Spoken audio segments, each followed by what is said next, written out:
Violence continues to spread in the Middle East, and the Obama administration finally recognizes the Libyan attack as an act of terrorism. Well, mostly they do, except for the president himself. He's not quite doing that. Has his policy of appeasement finally come home to roost? I'm Allen Barton. Stand by for Front Page.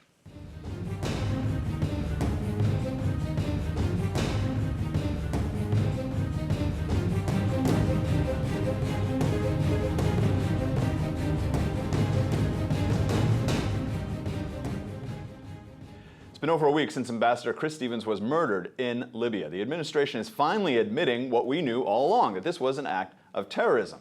And as I said, the president still seems to be addicted to this mythology about this videotape. But in the meantime, violence has also spread to Pakistan, Indonesia, all over. How will this unrest affect our policy decisions in that region? Joining me to discuss, Terry Jones, Associate Editor of Investors Business Daily, and Elan Journo, a fellow at the Ayn Rand Center for Individual Rights. Elan, we'll start with you. You've written about the attitude of the president and his appeasement towards countries like Egypt, the entire Middle East, the Cairo Doctrine, they're calling it, because that was his first major speech as president. So what do you think of that doctrine versus what we are seeing right now? I think this is the realization of what he's been promising us for many years. The Cairo Doctrine's premise was, we'll reach out our hands to you, and towards Iran it was, if you unclench your fist, we'll be your friends. I mean, this is the we're on our knees groveling doctrine. That's another way to put it. Now, unfortunately, in the response to this situation with the video and the rioting and the attacks on the embassies, I wish I could say that it is a departure from what we've done in the past.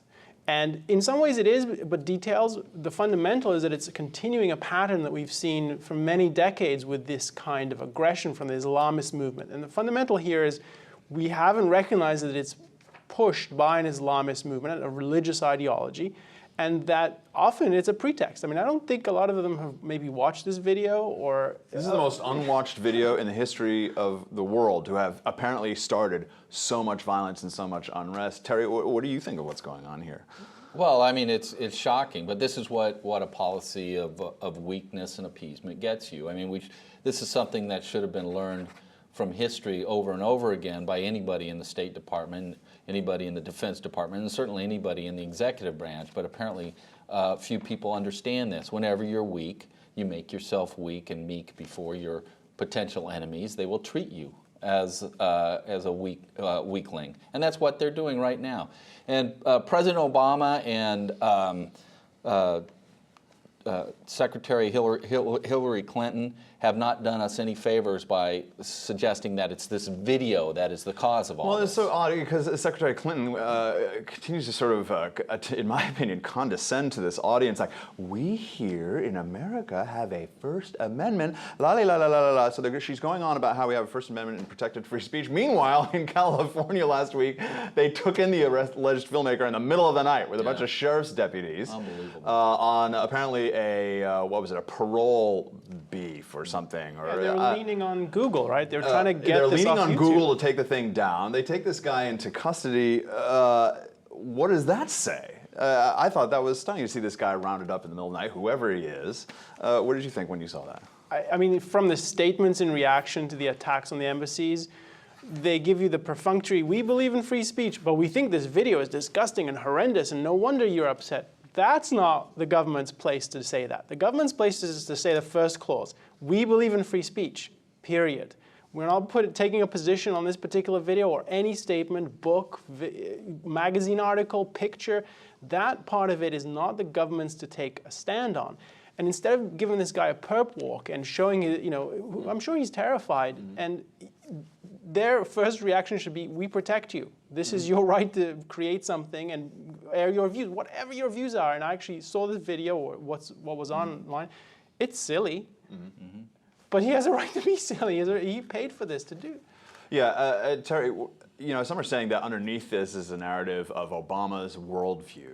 And that's a lot of what 2016 is about, that his worldview is one of colonialism and that America is basically the perpetrator of inequality, of maybe evil is too strong a word, but that it's the big bad guy, and he's looking to fix that through these means. What do you think in terms of the Cairo speech and the Cairo Doctrine, so-called, in relation to his worldview? Yeah, I think that's dead on. I mean, it describes a great deal of his worldview. Look, he came up through the college ranks at a time when post-colonial period was at its peak and Marxism was in vogue.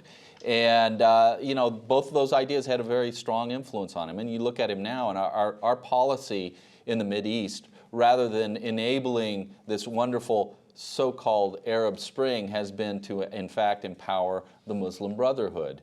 And we're empowering people and openly aiding and abetting people who wish for our downfall. I mean, it's absolutely ridiculous. Well, Elan, the bigger question is, and it's a tough question, is what would somebody else do differently? Obviously, Romney is taking advantage of this and saying, like, hey, see, weakness. If I were in charge, we wouldn't be doing this thing. But you have a very difficult situation. Like look at Egypt last year. A traditional ally, Mubarak, has been on our side. He upheld that agreement with Israel for a couple decades. But he was going down, and I don't think there was anything we were going to do to prop him up. So let's put our favorite guy in charge, Romney or whomever you want to put in charge, Bolton. What would they do? Yeah, what do they do? There's no question it's complicated, but I think what we've had over the last several decades, and I include here the Bush administration, is it's a view that it's either or, right? So we have to side either with the tyrant, who's going to be our tyrant for the time being, or we have to side with the Islamists, who are the opposition. It's not that it's either or. We have to be able to say, we think the tyrant is a tyrant, and we're not going to whitewash him, and we think the Islamists would be tyrants, and we're not going to whitewash them. And being able to say that, make that kind of moral judgment, helps clarify a little bit what our options are. So you could say, we're going to support the tyrant, hypothetically, only so long as someone better comes along. And you, the Islamists, are not better. But we haven't been able to say that. I mean, before Bush left office, he was moving towards the Muslim Brotherhood too. Mm-hmm. So, I mean, that's an unfortunate fact for us. But that's a consequence of not taking a moral stand on the issue and just pretending that we have just two choices. No, I don't think that's true.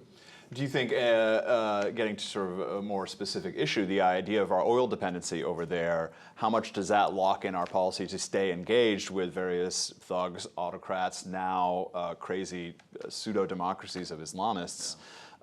Do you think we'd be in a better position if we were a little bit more independent of that specific resource, or are we engaged no matter what?